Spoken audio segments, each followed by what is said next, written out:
So guys, good morning, good morning. Today is around 10 a.m. I think. 10:28. Mag-move me sa balay, mubalhin me.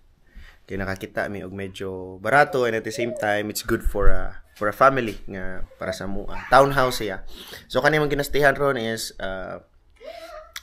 upper level nga balay. And sa ubos na ay rent, but fortunately na natabo sa basement na nabahaan or something like that, so they have to renovate. Pero kami mobalhin jud pud mi, although ang upper bedroom o ang upper floor it's not affected, pero kami mobalhin jud mi kay para nami privacy sa at the same time medyo barato sa dito. So dire ang rent karon to 2025 dire sa Calgary, it's 1,700 only in the upper room, upper floor, only in the upper floor. But among balhinan is 1.6. Whole na siya nga balay. Townhouse man siya. So ang townhouse dai dire kanang mura siya og kanang dikit-dikit bitaw siya nga murag mga apartment niya kuan.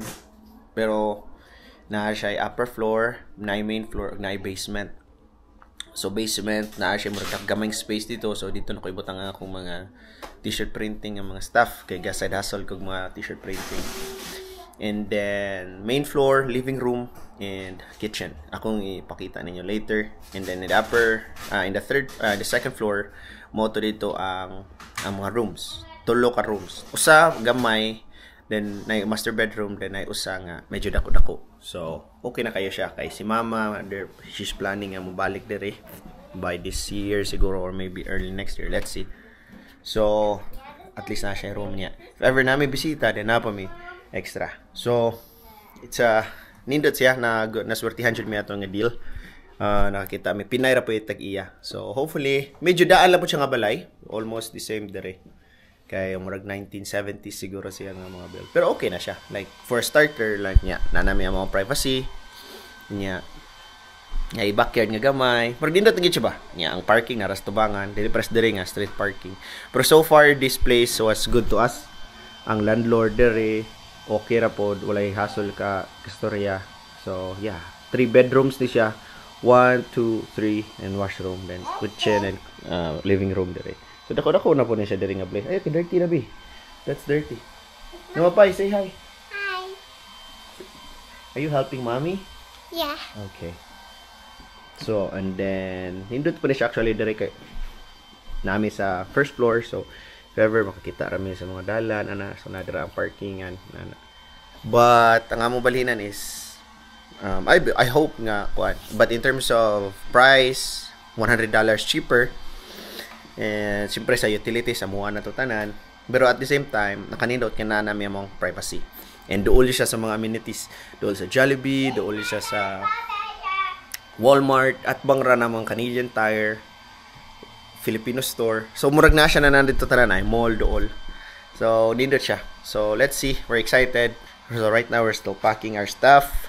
Nakahinahinin ako balhin dito atong Friday karon ni Sunday.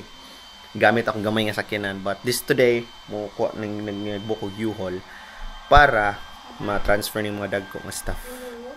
Okay, para mahuman na nila yun. I'll pick up the U-Haul around 12 noon. So right now 10:30, so we still have time, so mo nang gahipos-hipos.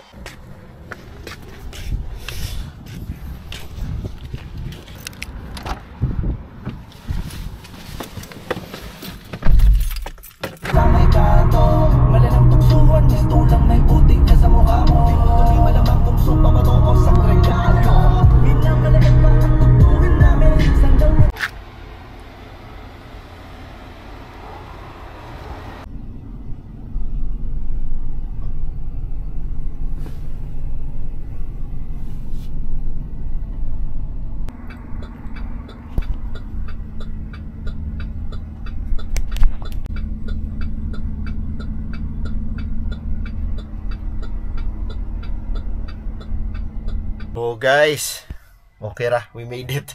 Gabot na dere sa balay. So, yeah. It's nice. Nindot dahil yun ang V8 ba? Na-realize na ako. Usgan yun siya.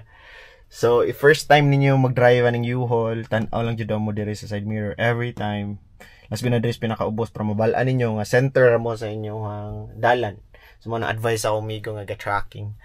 Kay I think second time na ko ni. Yes, second time na ko ni. Ang first nga time nga akong gi-drive is katong murag 20 feet. Grabe singot kay kung kamot guys from here kasi kay wala manggoy mo uli ato, so napugos jud ko. Ang cousin sa akong misis actually ang nag-drive from Edmonton to here. Pero ang pag-uli kay siyempre alanganin na ning uli na sila gihatod ako sila sa Edmonton, nagsakyanan rami, and then kanni ang katungkuan 20 feet. Ako nag-drive pabalik dito sa north side, karon na mi sa south side. So mo to challenging kayo, but it's okay. Singot kay kung kamot ato good well ka drive focus jud. So karon medyo okay siya kay medyo gamay man siya, but still you have to be cautious gapon. You have to be aware sa surroundings, and then kay naay mga times nga basig naay mo kalit og overtake or whatever. So yeah, kaya rin ninyo if ever na may mga questions about sa U-Haul or something, let me know. So kani nga car naon ra ni siyang iyang pagkuan, i-lift nimo ni siya gamay, then ipaubos nimo naman ni siya murag kuan diri mabalaan nimo nga parking, reverse, neutral, drive. So every time imo ra siya ikuan-kuan, so imo siyang i-lift, if i-move nimo pa down, then pili ra ka kung unsa mo reverse bar something, and pagbalik i-lift gapon nimo, then pasaka na pod same style, and then mao ni siya ang handbrake, yatakan na nimo niya if ever kung imo na kontangon imo ra siyang birahon. And nagdala pod ko kaugalingon ako nga murag suction ka para sa cellphone kay wala man ni sila given nga kuno. So if ever di ka suito sa lugar, maglisod ka. Anyways, mag-start na tag move. Ay batang ga sino sa ko ay ayun na dira ba? Yeah. Videos kada na.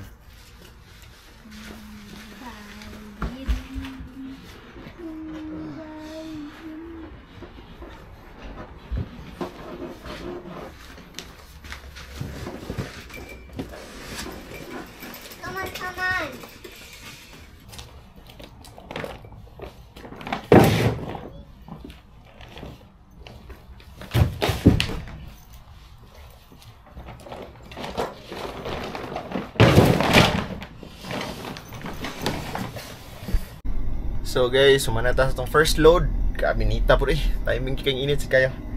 Which is okay kaysa sa snow, diba? But anyway, sumanata sa itong first load.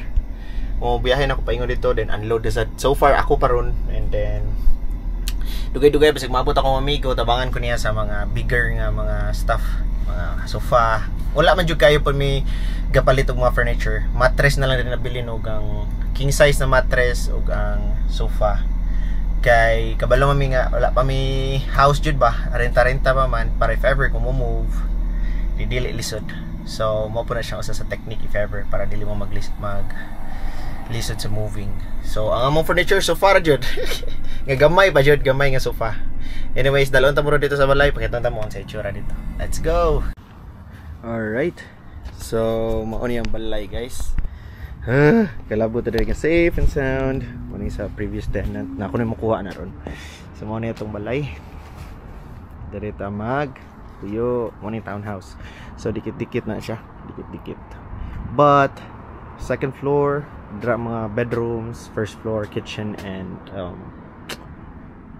living room. Then ay basement. So yeah, start up with a move. Let's go. Just finished the first unloading. Kapuya ay first load ug unload. So nagload ta dito rin mo nagbalik. So mo na lang ni last, then ana dito ang uban sa sulod. So mo na yung kapuya na ni mag-move ba kapiting pagkabisiha. May gani kay gamay ra mi og mga stuff, kay kung daghan mi og mga gamit ay patay ka ubo. Pero good thing wala kaayo timing sad nga nagtawag akong cousin na gikan din sila Waterton. Yeah, manhin sila bisita sa mga, at least na ako'y katimbang kadali sa mga bigger stuff. Wala na ako gipanhi akong migo. So, yeah, gutom. Ako po silang pamalihog pizza if ever. Kaya lisod mo kayo. Kaya sakyanan ako ito panabilin dito sa kung asan ako nag-pick up ang U-Haul. So, if ever guys if ever you guys have questions about U-Haul, saan na dira ang mas process or whatever, message lang mo sa comment section. I'm just starting my channel, Visaya channel. So, hopefully mapadayon and hopefully na yung mga ma-reach out ng mga Bisaya viewers if ever. So anyways, iput na ako ni sa sulod then kuan balik na ako sa balay, hulat nila dito kita, hopefully makakaon na dayon. And then do the second loading. Hopefully by second load hurot na tanan. Pero I believe hurot na ni tanan. Yang the rest siguro iulit lang ako ng U-Haul then the rest nga mga ginagmay dito na lang sa sakyanan ako nga gamay sa kaya ra balik-balikan. At least dili kay pud madak-an mi dali kuan U-Haul. Anyways, see you guys later. Okay, tarling gusto ko. Nara ko ang kasid guys kita to. Mo ni kanina sa Action 4. GoPro. Ano sila? DJI. DJI Action 4. Nakita mo. Welcome to my guys. Welcome to my guys. Uy, yung video man ka.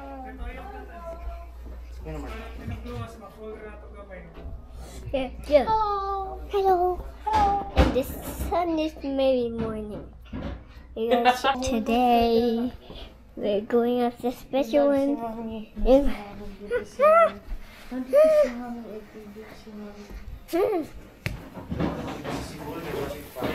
Vlogger. Vlogger. Hello. Hello. Malupat na bi. No, it's not. I was just stressed. Where? Wait. I was just check this. This is what? Tita, what are you doing? Hold your camera. I will vlog. No, spin around. No, you can't vlog. Spin around. Spin around. No. Spin around. Okay. Guys, survive. We finished the nahuma na namang transfer. Giuli na namang U-Haul. So, yeah. So if ever, make sure kung unsa ang gas nga imuhang imong naabtan sa U-Haul mo po nang iulian sa din mo the same para dili ka ma-charge. Anyways, mag-finish na lang meron sa mga stuff sa pag-transfer. At least ang mga bigger stuff amo nang na-transfer dito. Ang mga kulang-kulang diri na lang namo diri sa gamay nga sakyanan. At least maka-less mig kan sa U-Haul. Anyways, thank you for watching. I'll see you guys on my next video. Babush.